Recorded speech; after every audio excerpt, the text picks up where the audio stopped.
ఆయన ఆరాధించేవాడు ఆత్మతోనూ సత్యంతోనూ ఆరాధించాలని తెలియబడతాం.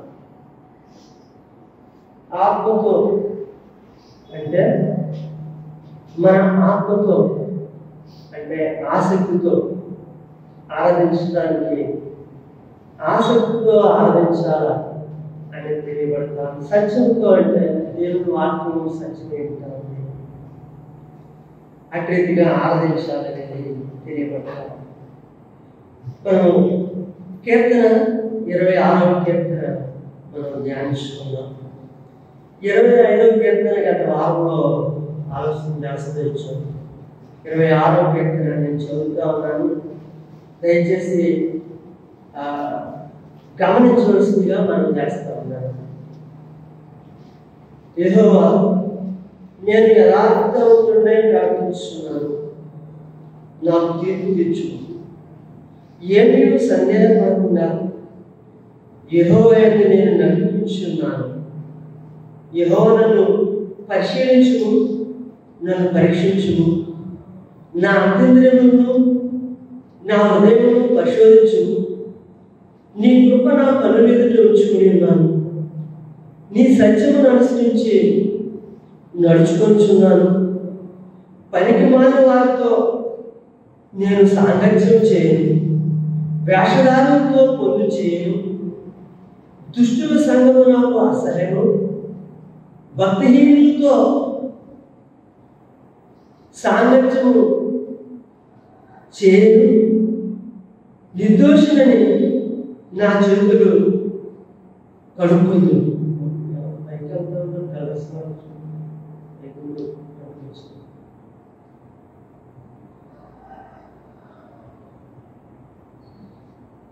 నిర్దోషులని నా చేతులు కడుక్కుందును. యెహోవా, నీ బలిపీఠం చుట్టూ ప్రదక్షిణ చేయు. అచట కృతజ్ఞతాస్తుతులు చెల్లింతును. నీ ఆశ్చర్యకార్యములను వివరించు. యెహోవా,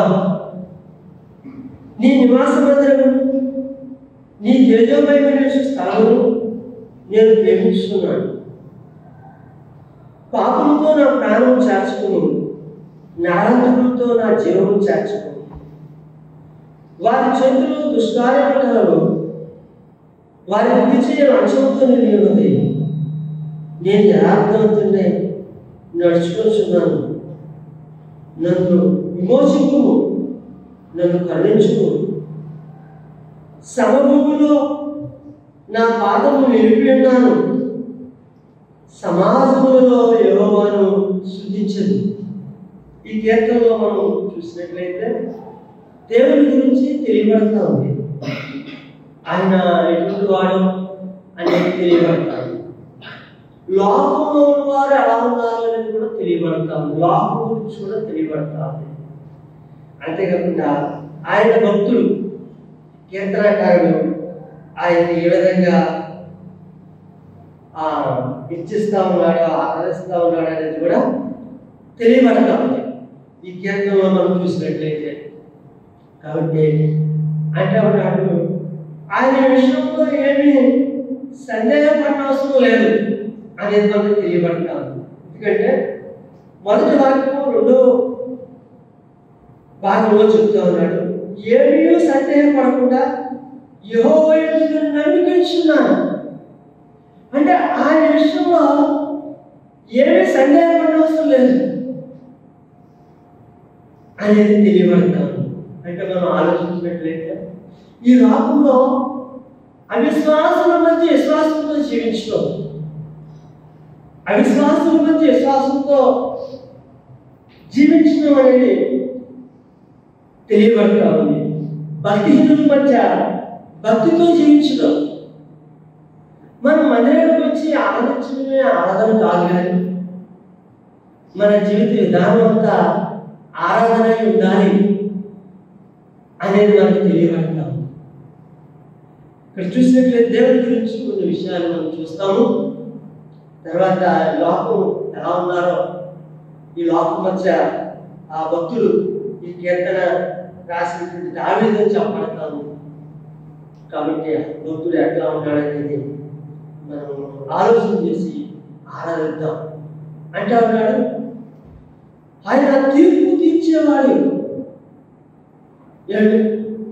అంటే నా ప్రవర్తనను ఆయన రుజువుపరిచేవాడు అనేది ఆయన చెప్తా ఉన్నాడు. అంటే ఆయన చూస్తూ ఉన్నాడు, ఆయన చూడనటువంటి వాడు కాదు అనేది తెలియబడతాడు. మరలా అంటా ఉన్నాడు ఆయన పరీక్షించేవాడు, ఆయన పరిశీలించేవాడు, పరీక్షించేవాడు, పరిశోధించేవాడు. ఆయన ఎటువంటి వాడని తెలియబడతాడు. ఈ లోకంలో చూసినట్లయితే వాటి దేవుళ్ళు దేవతల గురించి ఆలోచించినప్పుడు బైబిల్లో వాక్యం ఉంటారు, విగ్రహాల గురించి. కళ్ళు నుండి చూడవు, నోరు నుండి తాకు, చెవి నుండి వినవు అని. ఈయన ఎటువంటి వాడు అంటే పరిశీలించేవాడు, పరీక్షించేవాడు, పరిశోధించేవాడు. ఒక వైద్యుడి దగ్గరికి వెళ్తే ఎక్స్రే తీస్తే మన శరీరంలో లేకపోతే ఎంఆర్ఐ లేకపోతే సిటీ స్కాన్ ఏ బాగా అవుతుందో ఏమవుతుందో తెలుస్తుంది. కానీ మన ఉదయం తెలియదు. కానీ ఆయనకి మన ఉదయం ఆయన పరీక్షిస్తాడు అనేది అంటే అన్నాడు. కీర్తనకాడు చెప్తా ఉన్నాడు, మనం నేను ఈ 3 భాగాలుగా వేయించాను. అందులో దేవుని గురించి, లోకం గురించి, కీర్తనకాడి గురించి, లోకంలో కీర్తనకాడు ఎలా ఉన్నాడు అనే దాని గురించి, దాని గురించి ఆయన ఎప్పుడు వాడు అనేది చూస్తాం. మనం పరీక్షించేవాడైనా, పరిశీలించేవాడు, పరిశోధించేవాడు అనేది తెలియబడతాడు. అంతేకాకుండా కృపగలవాడు. ఈరోజు మనం ఈ విధంగా ఉన్నామంటే కేవలం ఆయన కృప. మన మీద మంచివారు కాదు, కానీ మన మీద గొప్పవారు కాదు, కానీ కేవలము ఆయన కృప మాత్రమే. అంటే ఆయన కృపగలవాడు, ఆయన సత్యవంతుడు. మనం సత్యం అనేది ఎక్కడ చూస్తాం? దేవుని దగ్గర చూస్తాం. ఆయనే సత్యవంతుడు, ఆయన సత్యవంతుడు అని తెలియబడతాం. సత్యం ఎక్కడ దొరుకుతుంది అంటే దేవుని దగ్గర, బైబిల్ గ్రంథంలో, దేవుని పిల్లల దగ్గర అనేది తెలియబడతాం. అంతేకాకుండా ఆయన ఆరాధనకు, స్తుతులకు పాత్రుడు. ఆయన ఒక్కడే ఆరాధన పొందగలిసిన వాడు, ఆయన ఒక్కడే. స్తుతులకు పాత్రుడు ఆయన ఒక్కడే. ఏ మనుషులు కానీ మరి ఎవరు కూడా ఆరాధనకి యోగ్యులు కాదు అని తెలియబడతారు. అంతేకాకుండా ఆయన ఆశ్చర్యకార్యాలు చేయవాడు. నేను ఈ మాటలన్నీ మనం చదివినటువంటి కీర్తన నుంచి చెప్తాను. ఆయన ఆశ్చర్యకార్యాలు చేయవాడు, ఆయన ఒక్కడే. ఆయన చేసినట్లు ఎవరు చేయలేరు. మన పెద్దల విషయంలో చూసినట్లయితే ఆయన సముద్రాన్ని పాయలకి చేస్తూ వచ్చాడు, 6 నెలల వారు నడిపిస్తూ వచ్చినాడు, ఎన్నో వారి పట్ల ఆశ్చర్య కార్యాలు చేస్తూ వచ్చినాడు. దేవుని బిడ్డల పట్ల, మన పట్ల కూడా ఆయన ఆశ్చర్య కార్యాలు చేస్తా ఉన్నాడు. మన రక్షణ గొప్ప ఆశ్చర్యం అని తెలియబడతాం. ఇంకా చూసినట్లయితే ఆయన ఉద్దేశం, ఆయన కోరిక, ఆయన ఆశ ఏంటంటే మనుషుల మధ్య నివసించేవాడు. ఆయన 2-3 ఆయన నామంలో ఎక్కడైతే సమకూర్చబడతారు వారి మధ్య నేను ఉంటాను అన్నాడు. అంతేకాకుండా మనం ఆదికాండం నుంచి చూసినట్లయితే ఆదాముతో సహాసం చేయాలనుకున్నాడు, అబ్రహాముతో మాట్లాడుతూ వచ్చాడు. అరణ్యంలో ఇశ్రాయేలు మధ్య ఆయన మనసు ఉంటా ఉంది, వారి మధ్య ఆయన నివసించడానికి ఇష్టపడుతూ వచ్చాడు. ఆయన మనతో ఉండాలనుకుంటా ఆయన మనతో ఉండాలనుకుంటా ఉన్నాడు అని తెలియబడుతుంది. మనుషుల మధ్య నివసించేవాడు అని తెలియబడతా ఉంది. అంతేకాకుండా ఆయన తెలుసుగలవాడు, ఆయన తెలుసుగలవాడు, ఆయన మహిమ గలవాడు. ఆయన మహిమ ఎక్కడ కనపడుతుందంటే ఆయన శిలువలో కనపడుతుంది. ఆయన శిలువలో ఆయన మహిమపరచబడ్డాడు అనేది తెలియబడతాడు. ఆయన తెలుసు, ఆయన మహిమ గురించి తెలియబడతాడు. అంతేకాకుండా ఆయన కాపాడేవాడు. ఈరోజు మనం భద్రంగా ఉన్నామంటే ఆయన బట్టే. కీర్తన 122 కీర్తనలో మాట్లాడతారు, ఆయన మన రాకపోకలేదు కాపాడుతాడు. మనం కాపాడేవాడు కొనుక్కడం నిద్రపోవడం. కాబట్టి ఆయన కాపాడుతాడు, బలపరుస్తాడు అని చెప్పడతారు. అంతేకాకుండా ఆయన సమాజంలో స్థుతిస్తాడు. అంటే సమాజంలో స్థుతింపబడేవాడు. లోకం అంతటికీ ఆయన దేవుడు. మనం చూసినట్లయితే కొంతమంది కొన్ని ప్రాంతాలకే దేవుళ్ళు ఉంటా ఉన్నారు. మనం 24 కీర్తనలు చూస్తూ వచ్చాము. ఆయన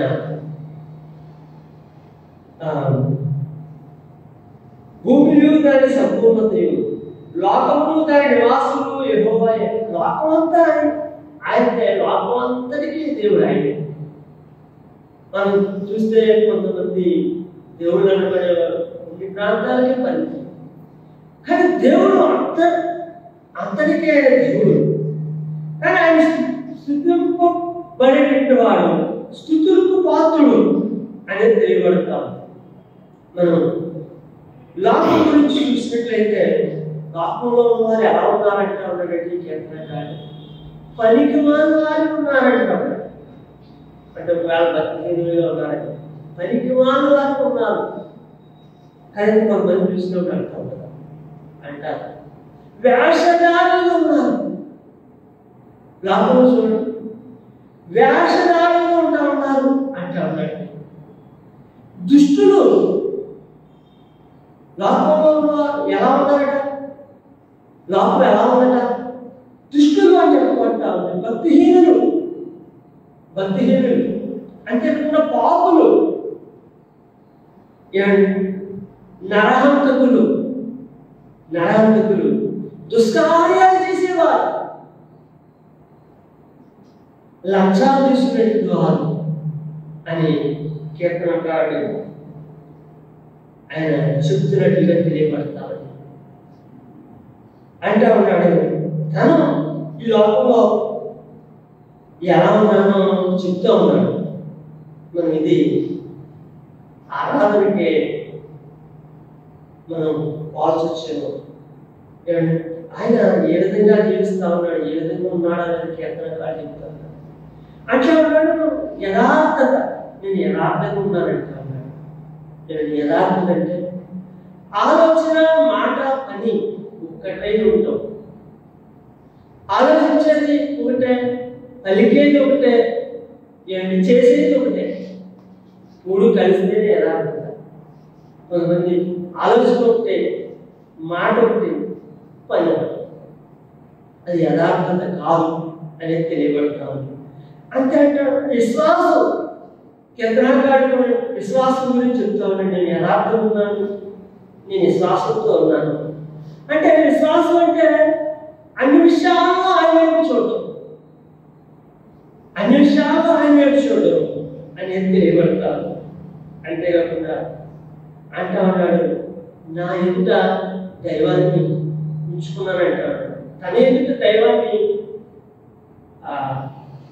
ఎప్పుడు ఆయన కనుదృష్టి దైవం పైనే ఉంది అంటే గమనిక, ఆయన ఉన్నాడు అనేటువంటి గమనిక తెలియబడతా ఉంది. ఇంకా చూసినట్లయితే అంటా ఉన్నాడు, నేను చెడు సహవాసం చేయను, చెడ్డవారితో నేను సహవాసం చేయను. అంటే చెడు సహవాసం చేయకుండా ఉంటాను. ఇంకా చెప్తా ఉన్నాడు, వేషధారణతో నేను కలిసి ఉన్నాను, చెడ్డవారితో నేను సహవాసం చేయను. దుష్టుల సంఘము నాకు అసహ్యము, దుష్టులు సంఘము నాకు అసహ్యము అంటూ ఉన్నాడు. భక్తిహీనులతో సాంగత్యం చేయనంటా ఉన్నాడు. భక్తిహీనులతో నేను సాంగత్యం చేయట్లేదు, నేను నిర్దోషంగా ఉన్నానంటా ఉన్నాడు. అంటే మనం చూసినట్లయితే ముందు కీర్తనలు చూస్తే ఆ నిర్దోషత్వం దేవుని బట్టి, అంటే ఈ అనే గొప్పగా చెప్పుకోవట్లేదు కానీ ఇవన్నీ దేవుని బట్టి అని చెప్తా ఉన్నాడు. భక్తి అంటే ఈ బలిపీఠం చుట్టూ నేను ప్రదక్షిణ చేస్తానంటే ఉన్నాడు. అది ఏం తెలియబడతాను, భక్తికి సాధిస్తూ ఆయన మీద ఉన్నటువంటి భక్తి మనం చూసినట్లయితే కీర్తనలో తెలియబడతారు, సామెతల్లో తెలియబడతారు. సామెతలు గ్రామాలు ఏం తెలియబడుతుంది అంటే దేవుడిని గౌరవించడం గురించి తెలియబడుతుంది. భక్తితో ఉన్నట్లుగా మనకు తెలియబడతాను. కృతజ్ఞాస్తులు చెల్లించడం ఏం చేస్తా ఉన్నాడు, కృతజ్ఞతాస్తులు చెల్లిస్తా ఉన్నాడు. ప్రతిదీ ఆయన పొందిన దాన్ని బట్టి కృతజ్ఞాస్తులు చెల్లిస్తా ఉన్నాడు. అంటే కృతజ్ఞాస్తులు చెల్లించడం అనేది భక్తి అని మనకు తెలియబడతా ఉంది. అందుకనే యశ్వరావు కూడా అడిగారు, మేము పొందారు 10 మంది ఆయన దగ్గరికి వచ్చి మొక్కారు, మొక్కితే 10 మంది స్వస్థత పొందారు. ఒక్కడి వరకు తిరిగి వచ్చి గొప్ప శబ్దంతో ఆయనకి కృతజ్ఞతాస్తులు చెల్లించాడు. చెల్లించినప్పుడు యశ్వరావు గారు ఒక ప్రశ్న వేశారు, ఏంటంటే ఆ తమ్ముడు ఎక్కడా? మనకి ప్రతి దినము ఆయన మనకి మేలు చేస్తా ఉన్నాడు. కాబట్టి మనం ఆయన సన్నిధిలో కనపడి ఆయన కృతజ్ఞతలు చెల్లించాలి, వ్యక్తిగతంగా కృతజ్ఞతలు చెల్లించాలి. అంతేకాకుండా దేవుని ఆశ్చర్య కార్యములు వివరిస్తానంటా ఉన్నాడు. దేవుడు చేసిన కార్యాన్ని నేను వివరిస్తా అని అంటా ఉన్నాడు. ఆ కీర్తన పక్షులు అంటే చేసినటువంటి పేరులు లేకపోతే ఆశ్చర్య కార్యాలు కదండి. కాబట్టి మన జీవితంలో ఆయన మన పట్ల చేసిన కార్యాలు కూడా మనం వివరించే వారు ఉండాలని తెలియబడతాం. అంతేగా అంటా ఉన్నాడు, దేవుని మందిరాన్ని ప్రేమిస్తానంటా ఉన్నాడు. కీర్తనలో చూసినట్లయితే కీర్తనకారుడు దేవుని మందిరం పట్ల ఎంతో ప్రేమ ఉంటా ఉన్నాడు. దేవుని మందిరాన్ని ఎంత గొప్పగా వర్ణిస్తూ వచ్చాడు, దేవుని మందిరాన్ని ఎంతగా ప్రేమించాడో అనేది కొన్ని కీర్తనలో మనకి తెలియబడతాం. దేవుని మందిరానికి చంద్రుడు వెళ్తానన్నప్పుడు ఎంతగా సంతోషించాడో అనేది, అంటే దేవుని మందిరాన్ని ప్రేమించడం. మనం చూసినట్లయితే దేవుని మందిరం కొరకు దావీదు ఈ కీర్తన రాసిన దావీదు అయినట్లయితే దావీదు ఎంతగానో దేవుని మందిరాన్ని ప్రేమించి ఎంతగానో దేవుని మందిరాన్ని సమర్పించుకున్నట్టుగా దేవుని వాక్యంలో, రాజుల గ్రంథంలో, దినవృత్తాంతాల గ్రంథంలో మనకు కనపడేదిగా ఉంటారు. కీర్తనలో దేవుని మందిరం పట్ల వారికి ఉన్నటువంటి ప్రేమ, ఆసక్తి తెలియబడతాం. దేవుని మందిరాన్ని ప్రేమించడం. అంతేకాకుండా నేను ఆయన అంటా ఉన్నాడు, సమభూమిలో నా పాదము నిలిపి ఉన్నాను అంటాడు. సమ భూమిలో నా పాదము నిలిపాను అంటే ఏంటి అని చూసినట్లయితే సత్యములోను న్యాయంలోనూ నిలిచి ఉంటా. దేవుని యొక్క సత్యంలోనూ దేవుని యొక్క న్యాయంలోనూ నిలిచి ఉంటా వచ్చాడు అని చెప్తా ఉన్నాడు. ఏమండి, అంతేకాకుండా సమాధిలో నేను స్తుతిస్తాను అని చెప్తా ఉన్నాడు. కాబట్టి మనం చూసినట్లయితే ఈ లోకంలో అవిశ్వాసుల మధ్య విశ్వాసంతో జీవించడం, లేకపోతే ఈ లోకంలో భక్తిహీనుల మధ్య భక్తితో జీవించడం, అది ఆరాధన అనేది తెలియబడతాం. మనం ఆయన బయటపరచడం అనేది తెలియబడతాం. కాబట్టి కాబట్టి మనం సంఘాన్ని గురించి ఆరాధిస్తాం. వారమంతా మనం జీవితం ద్వారా కూడా ఆరాధించాలి. ఈ లోకంలో ఎలా ఉందో చూస్తూ వచ్చాం. ఈ లోకంలో మనం ఎలా జీవించాలనేది తెలియబడతా ఉంది. ఈ కీర్తన ఈ లోకం ఎలా ఉందని చెప్తా ఉన్నాడు. ఇలా ఉన్నటువంటి ఈ లోకంలో నేను ఎలా జీవిస్తున్నాను అని చెప్తూ ఉన్నాడు కీర్తనకారుడు. కాబట్టి అదే ఆరాధన అనేది తెలియబడతా ఉంది. ఆయనే ఆరాధనకు స్థుతులకు పాత్రుడు. మనం చూస్తూ వచ్చాం, ఆయన కొన్ని లక్షణాలు చూస్తూ వచ్చాం. ఆయన మన పట్ల ఏం చేస్తా ఉన్నాడో చూస్తూ వచ్చాం. దీన్ని బట్టి మనం ఆరాధించవద్దు. ఆరాధించుకున్నాం. ఈ సమయంలో పాట పాడదాం.